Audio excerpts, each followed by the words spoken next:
हम देखते हैं कि जब बांदो जिंजो की माँ की हेल्प कर रहा था तब जिंजो आ जाती है।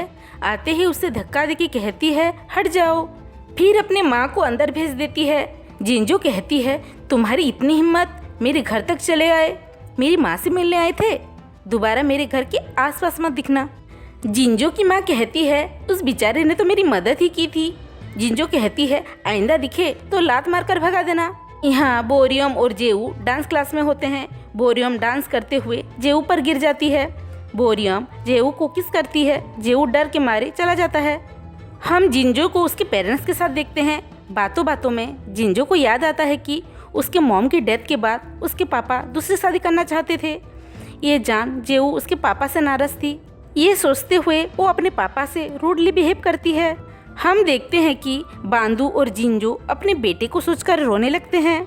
सुबह होते ही जिंजो अपने पेरेंट्स के साथ हॉस्पिटल जाती है अपने माँ का रेगुलर चेकअप करने के लिए, ताकि बाद में उन्हें कोई हेल्थ प्रॉब्लम ना हो। फिर वो कल चली जाती है।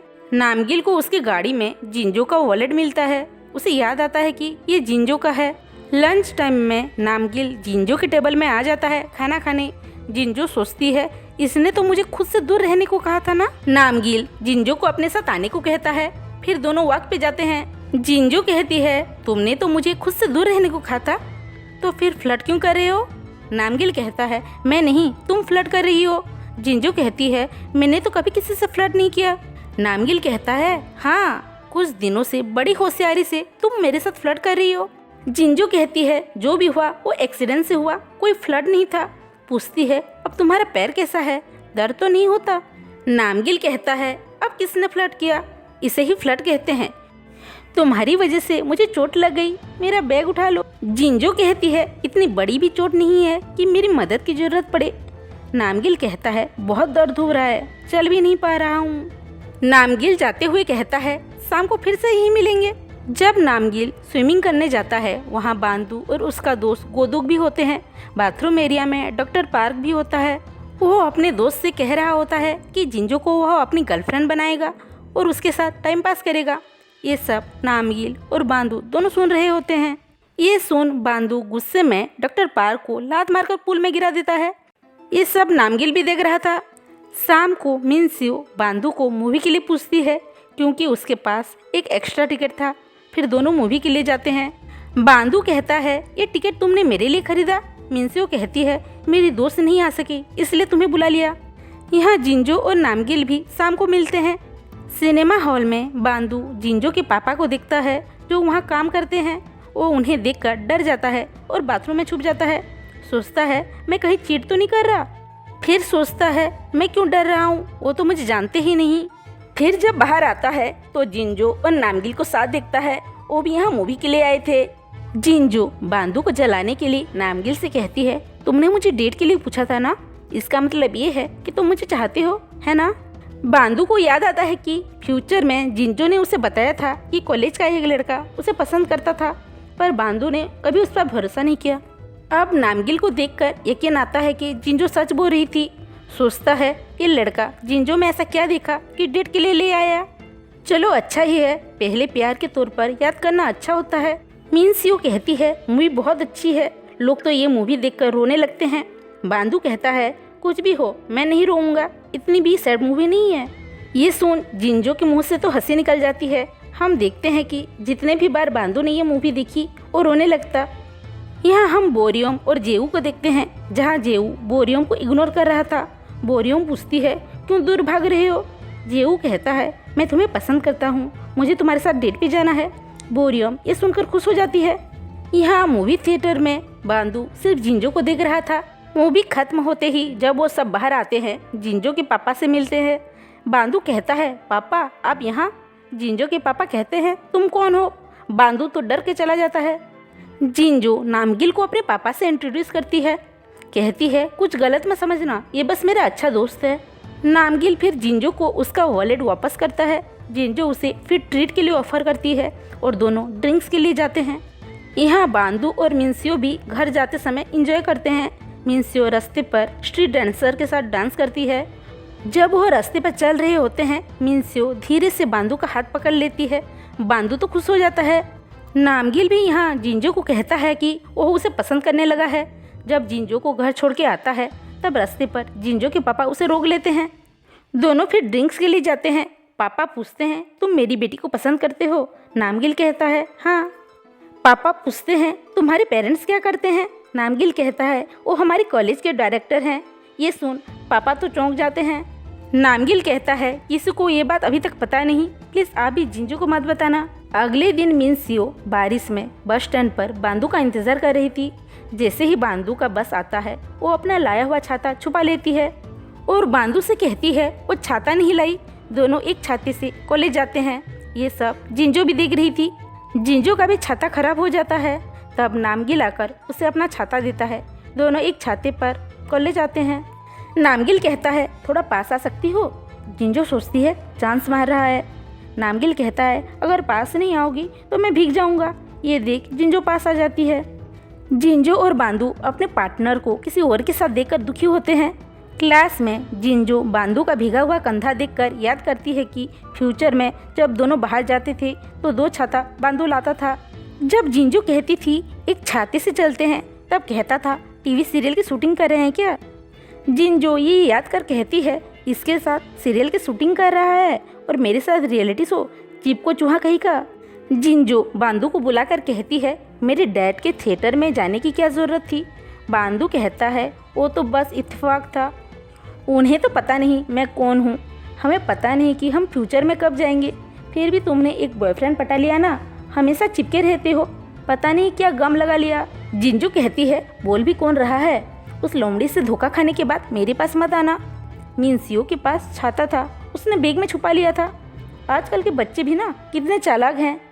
ये सुन बांदू हंसता है और कहता है, वो सातिन नहीं बल्कि क्यूट है। वो मेरे साथ एक छाते पर आना चाहती थी। टीवी सीरियल में दिखाते हैं ना, तुम्हें तो पता ही होगा। जिंजू कहती है, ऐसा किसी सीरियल में नहीं होता। अधेड़ उम्र का लड़का और उसका नाजायज़ प्यार। ये सुन गोदू कहता है, मुझे भी वो डीवीडी चाहिए, मुझे भी देखना है अधेड़ उम्र का लड़का और उसका नाजायज़ प्यार। जिंजू कहती है, बांदू के पास है, ले लो। यहाँ कॉलेज में कॉलेज फेस्टिवल की शुरुआत हो जाती है। स्टूडेंट अपना अपना स्टॉल लगा रहे थे।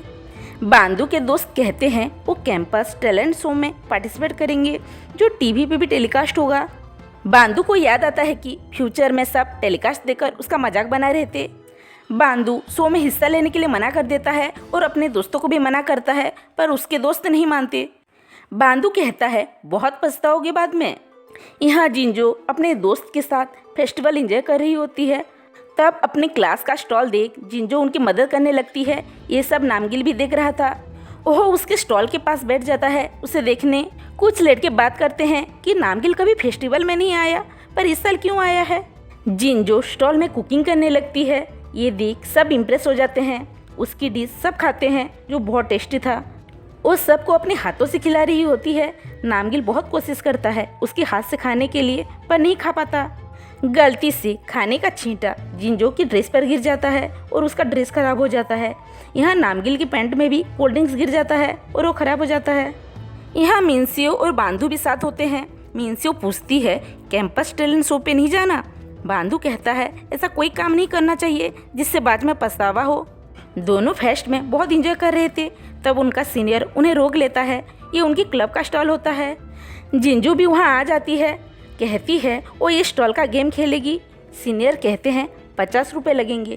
कहती है 500 दूंगी। बांदू तो वहाँ से कल्टी मार रहा था। जिंजो कहती है, पर मैं बांदू को टारगेट करूँगी। बांदू को सीनियर मान देते हैं और जिंजो उसे बैलून से मारती है। बेचारा बांदू की हालत तो खराब थी। ये देख सीनियर और गोदू हंसने लगते हैं। गोदू टारगेट चेंज करने को कहता है। जिंजो कहती है, मेरा टारगेट बस यही रहेगा। जिंजो अपना सारा गुस्सा बांदू पे निकालती है। यहाँ बोरियम और जेवू रोमांस करते हैं। दोनों ही हर जगह किस कर रहे होते हैं। ये देख गोदू इरिटेट हो जाता है और कहता है, बोरियम तुम्हें इस्तेमाल कर रही है, वो बस तुम्हारे साथ फिजिकल होना चाहती है। ये सुन जेवू को भी बोरियम पर शक होता है और दुखी हो जाता है। कॉलेज में टैलेंट शो शुरू हो जाता है। बांदू और जिंजो को छोड़कर सब चले जाते हैं। बोरियम पूछती है, तुम नहीं चलोगे? जिंजो कहती है, वो सब अपना मजाक उड़ाने जा रहे हैं और कुछ नहीं। हम देखते हैं कि नामगिल एक स्टोर पे जाता है अपने कपड़े बदलने के लिए। वहाँ एक ड्रेस देखकर वो जिंजो के लिए ले आता है, पर हिम्मत नहीं कर पाता उसे देने के लिए। सोचता है क्या कह कर दूं। शाम को सब बैठ कर बात कर रहे होते हैं। बांदू कहता है, मैं हर बार तुम्हारी किस्मत बदलना चाहता हूँ, पर तुम लोग मेरी बात सुनते ही नहीं। अगर ये टीवी पे आ गया तो मरते दम तक ये कलंक छूटेगा नहीं। मिंसियो भी वहाँ आ जाती है और नामगिल भी। जिंजू बांदू और मिंसियो को देखकर गुस्सा हो जाती है। इशारे में कहती है, तुम बहुत बड़ी चिपू हो। नामगिल कहता है, मुझे खाना टेस्ट करना है। जिंजू उसे एक प्लेट में दे देती है, पर नामगिल उसका हाथ पकड़कर उसके हाथ से खाने लगता है। ये देख बांदू चिल्लाता है, कहता है पुराने जमाने के कपड़े पहनी हो। फिर दोनों बहस करने लगते हैं। जिंजू कहती है, सुना है आजकल बूढ़े लोग जवान लड़कियों को पटाने लगे हैं। कितने फालतू और बेकार लोग हैं जो जवान लड़कियों के साथ घूमते हैं। बांदू कहता है, मैंने भी सुना है बूढ़ी औरतें क्लब में जाती है जहाँ लड़के होते हैं और वहाँ पागलों की तरह नाचती हैं, शराब पीती हैं ताकि नौजवान लड़के उन्हें डेट करें। जो जैसा दिखता है वैसा होता नहीं। हम देखते हैं कि मैक क्वीन कॉन्टेस्ट में एक कंटेस्टेंट नहीं आती। ये देख सीनियर जिंजो के पास आकर कहता है, प्लीज़ पार्टिसिपेट कर लो। बांदू कहता है, कोई भी एरे गेरे को मैक क्वीन नहीं बनाते। बांदू कहता है, तुम नहीं बन सकती मैक क्वीन, लास्ट आई तो खुश हो जाना। जिंजू पूछती है, मैं जीत गई तो? बांदू हंसते हुए कहता है, बिल्कुल नहीं जीत सकती। जिंजू कहती है, मैं पार्टिसिपेट करूंगी, पर मेरा ड्रेस तो खराब है। ये सुन नामगिल अपना लाया हुआ ड्रेस जिंजू को दे देता है। कहता है, ये मेरी बहन का है, पर तुम पहन लो। यहाँ मैक क्वीन का कंपटीशन शुरू हो जाता है। जिंजू तो बहुत नर्वस फील कर रही थी।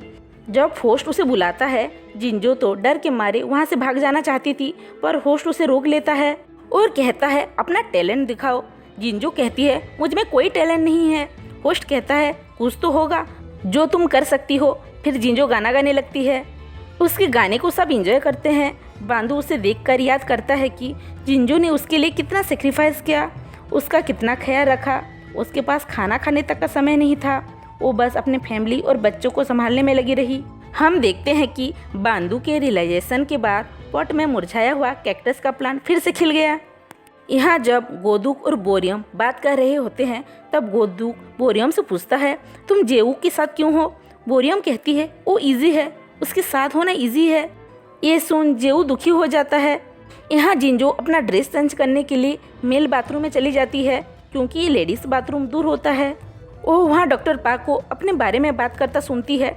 डॉक्टर पाक कहता है, जिंजू उसकी है, जब उसका मन भर जाए तो उसके दोस्त उसे ले सकते हैं। वो गुस्से में जब दरवाज़ा खोलती है, तब वो सब जा चुके होते हैं और वहाँ नामगिल होता है। किसी को आता हुआ देख दोनों बाथरूम में छुप जाते हैं।